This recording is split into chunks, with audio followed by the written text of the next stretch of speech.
Welcome! Hello, you beautiful being! Thank you for spending this time with me today and watching as we discuss fate and fortune and free will and astrology and how it all intertwines.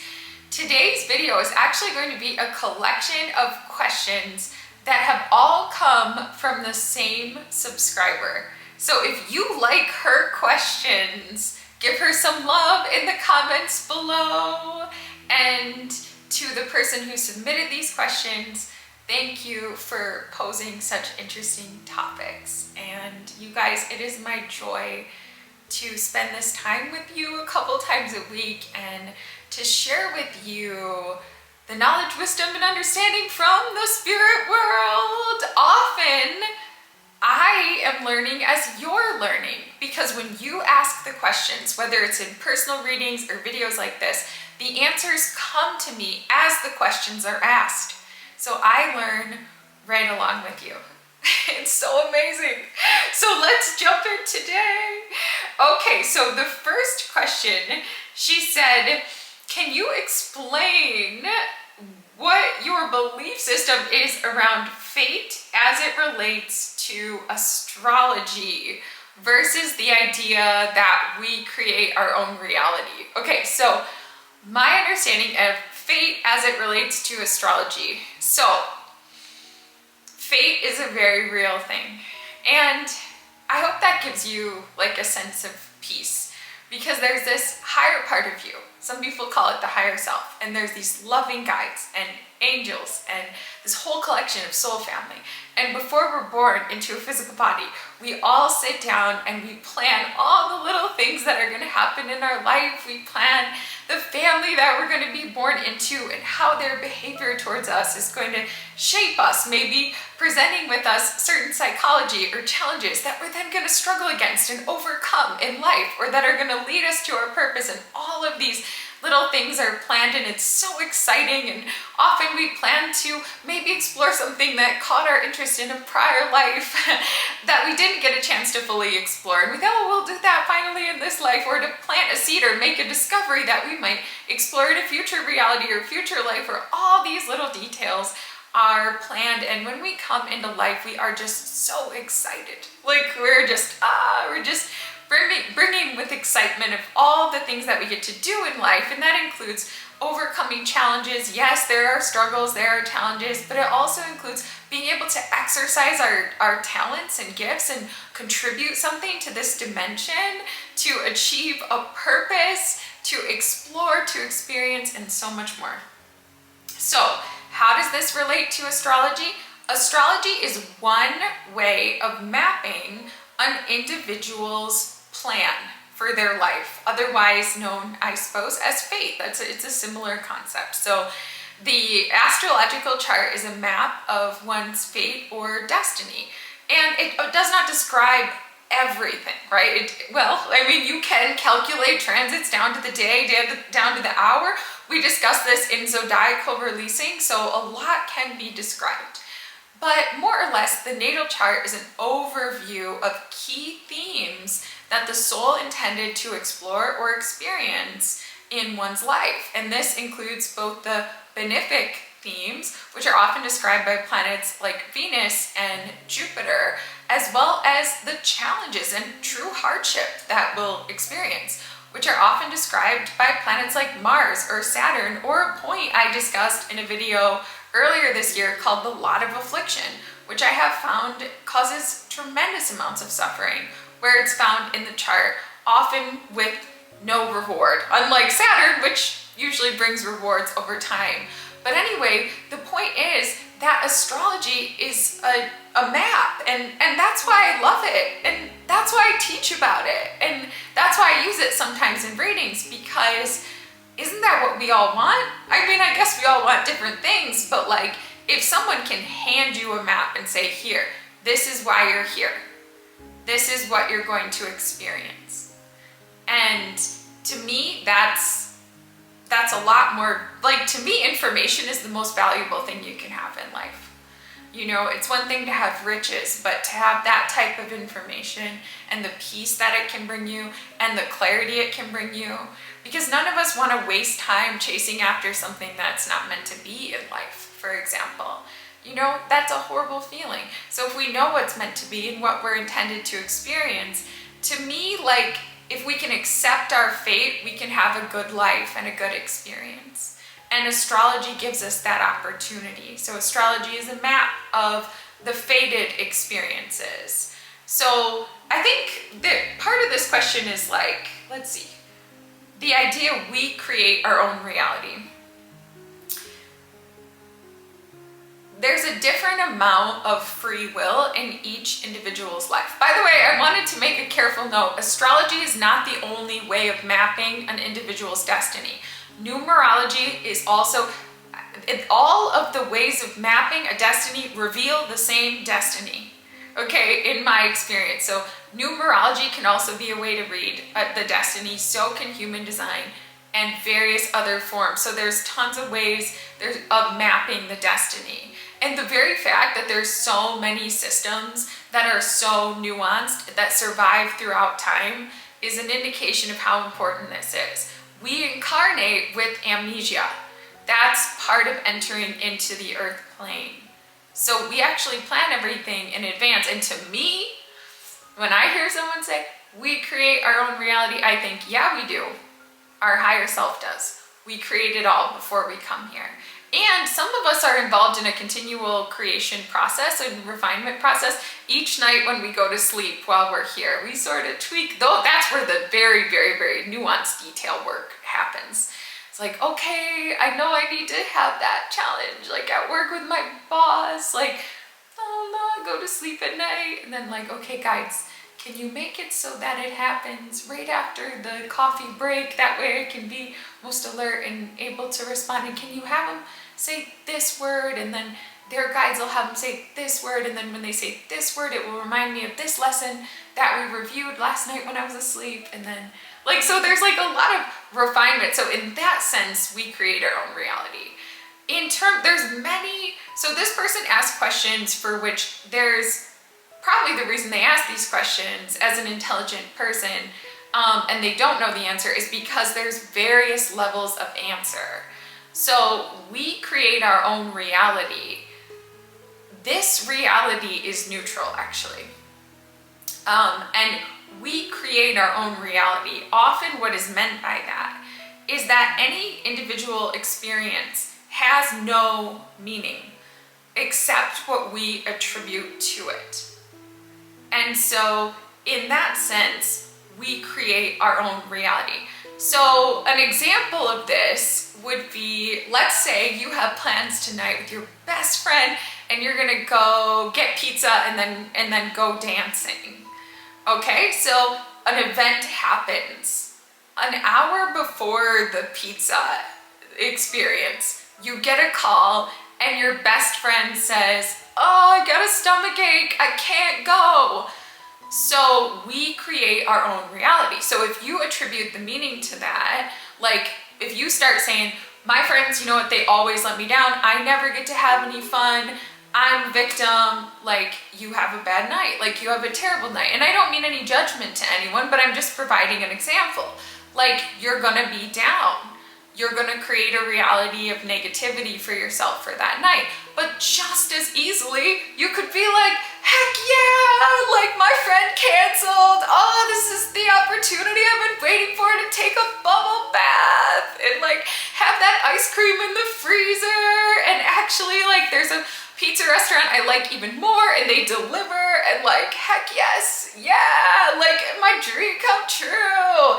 Like there's no actual meaning embedded in anything that happens here. There's no meaning embedded in your friend canceling plans, except the meaning you attribute to it. So in that sense, we create our own reality. That experience could be fated, that our friend was gonna cancel. But we create our own reality in terms of how we experience that. And so like even with our Saturn, like for example, because linking this back to the astrology that was asked, right? Like we are likely to experience a no. in the area where we have Saturn. No or extreme restriction or hard lessons. So we can experience that as God, source, universe, the guides, and the angels are against me, they hate me, they're blocking me, life isn't fair. We can be victim again, and we can have a negative experience in life. The exact same person can have the exact same fate and the exact same experience with the exact same pattern, Saturn, and they can experience it completely positively. Like, oh my gosh, God, source, the universe, the guides, the angels, like, they have made this area really, really super hard. As a result of them making it super, super hard, I am gaining maximal skills and abilities, and this is going to make me super, super wise and mature in this area, and eventually, with time, I'm likely to succeed, or at least be able to help others to succeed in this area, and that is good. And this is good. So like, we create our own reality is the meaning we attribute to the experiences that we have that are fated for the most part. Now, there are particular souls for whom the fated experience in this life is manifestation. And all those people like out there on YouTube that are like, manifest everything, those are the particular souls who are like here to have a fated experience of learning how to manifest. And so for those souls whose fate is to learn their manifestation power, yes, they can manifest whatever. However, that is rare. That's definitely less than 10% of people. And if you are that type of person who's here exploring as your fate, you're exploring manifestation, you probably already know that. Because you're probably having experiences of like over and over again since you were little of focusing on things and then suddenly they come to life. So just to say, most of us are not having that. Most of us are not fated to have that type of experience. As part of this same question set, this person said, I'd also love to know how the idea of fate connects to orienting to the North Node and coming into divine union with one's counterpart. So generally speaking, aligning with the North Node aligns us with all fated experiences. So it's hard to make big general statements that are always true, but as an overall true sentiment, because you can overdo it, and some people overdo the North Node, there is a need somewhat to balance it with the South Node. But most people are not overdoing it. Most people are avoiding their North Node. They don't like it. They don't want to do it. However, like for those of us that embrace the energy of our North Node and we really begin to embody that energy by sign, but particularly to explore that area by house and start devoting time to the house topic areas in whole sign houses indicated by the North Node, it typically brings us into alignment with all that is meant for us. And so that includes like soulmates, but that also includes everything else that's a part of our destiny. So generally, like I feel like sad sometimes about this, but I actually had a whole series of videos called Follow Your North Node Straight into Union. And it was specific instructions for every North Node about how to follow your North Node to get into union with a soulmate or a counterpart, a divine counterpart. But unfortunately I had to delete those videos. But just to say, it is powerful. Following your North Node is powerful. Just be sensible and don't overdo it. Like, you know what I mean? Just like, you gotta keep one foot grounded in the South Node, but if you go for it and you lean into the North Node energy, it magnetizes you to your highest path. That is definitely the case. So the next question set, this person said, how are we doing on time? We're halfway there. Okay, this person said, can you tell by looking at someone's astrology how much fate versus free will that they have planned in this life? Kind of, yeah. Yeah, you can definitely get indications, for sure. So for example, like if a person has specific planets conjunct the nodes, that is much higher incidence of fate. So like for me, I have the moon conjunct my north node. That's significant, you know, that colors it way more than if it was just a north node. I so happen to know that like the person who asked this question has a personal planet related to their south node. Like if you have planets conjunct the nodes, you will experience in a faded way that's outside of your control diminishing of any planets conjunct the south node and an increasing of any planets conjunct the north node. That is fate. That will happen. In general, like any configurations to Saturn, that those are generally fated experiences. Really, yeah, I mean, astrology, everyone has fate. Astrology can show particular fates. I mean, there are particular configurations, like the Yod configuration, like Grand Trines, or there's like particular aspect patterns can indicate and demonstrate and describe particular fates. And generally, like we tend to see a lot of fate, I guess, on sort of the right side of the chart. Now this can vary, but just to say, planets that tend to fall on the right side, they tend to involve other people, which tends to indicate soul contracts. So if a person has mostly a lot of personal planets and it's on the left side, there may be a bit more free will because they're more so exploring personal themes. And human design has this as well. They have like what is it? Sorry, like I can't think of it particularly right now, but it's like right versus left. And these can indicate whether a person's here for more transpersonal karma or for more personal karma. So the left indicates that it's more transpersonal in terms of the exploration. The right indicates that it's more personal. And I think the more that we're here for ourselves specifically, the more free will that there is. So like if you're here, it doesn't mean that it's total free will though, by any stretch, but there's more free will, like for things that are just simply personal to you. So like if your north node is in the first house, there's probably more free choice like in the day to day than if your north node is in the seventh. And you're fundamentally like your daily reality is linked to these destinies with other people. And I think human design can describe that too. There's a lot of different ways, even the definition in human design, like if you have single definition, you may have more free will than a person who has split definition, for example, and their whole like reality is wrapped up in these interactions with others, or triple split or quadruple split, or like all of this kind of stuff. So there is variation, for sure. There's definitely variation. So yes, an astrologer can tell by looking at a chart if it's an extremely fated life. And you can tell which aspects will be more fated? Yeah, I mean, yeah, you can. Yeah, you can.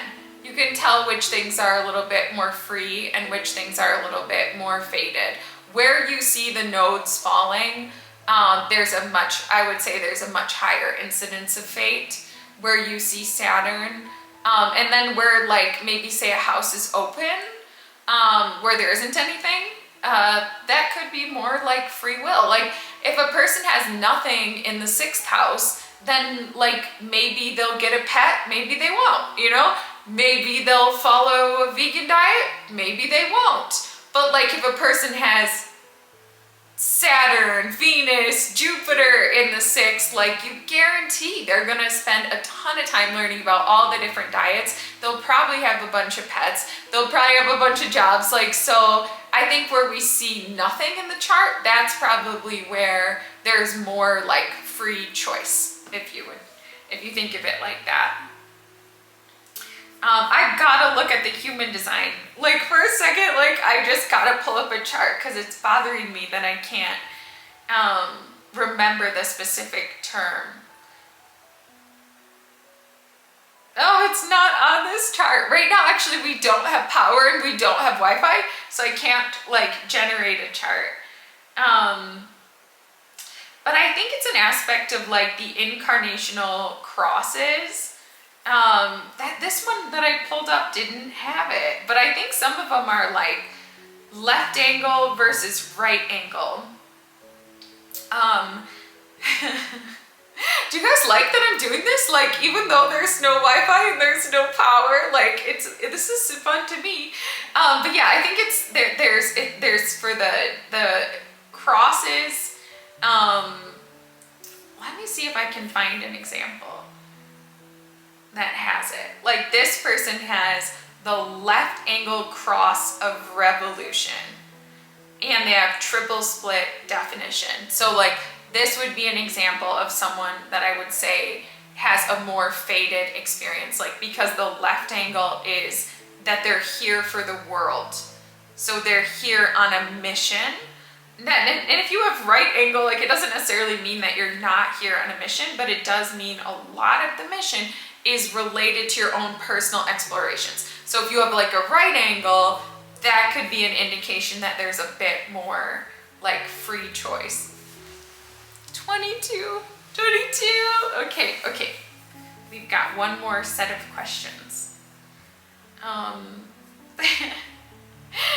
The next set is, it says, do you believe that you have experienced,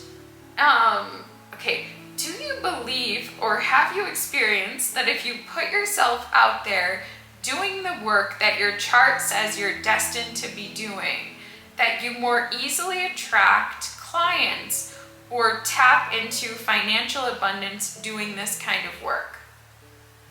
Yes. 100% yes. But it's not as straightforward as I think the person meant it when they asked this. But yeah, I mean, if you do the chart, this is hard. It's possible you can do exactly what the chart says, and the chart may say you're going to face hardship, and then you do it and you face hardship. So that's kind of the thing.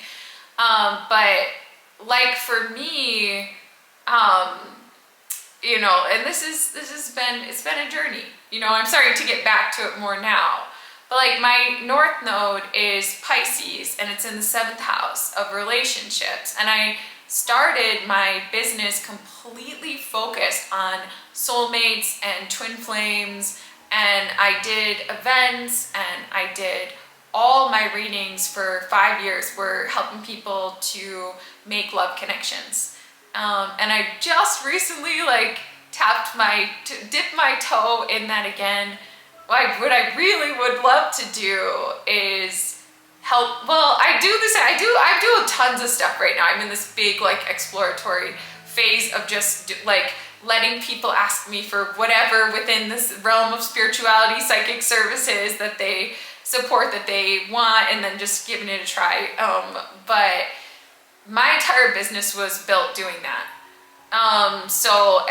That's where my intuition was really strong and has been really, really strong.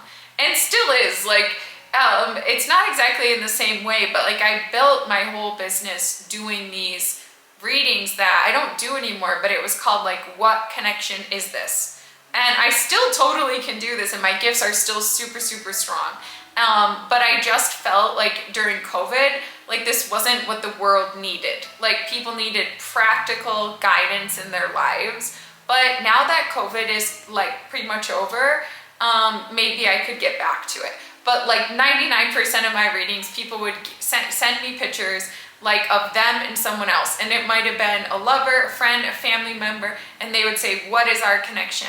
And I would look at it, and right away I would see the past lives, I would see connection in the higher realms, I would receive information from the guides about what is the meaning, what is the connection, why are they in your life, what are you working out, what is the destiny.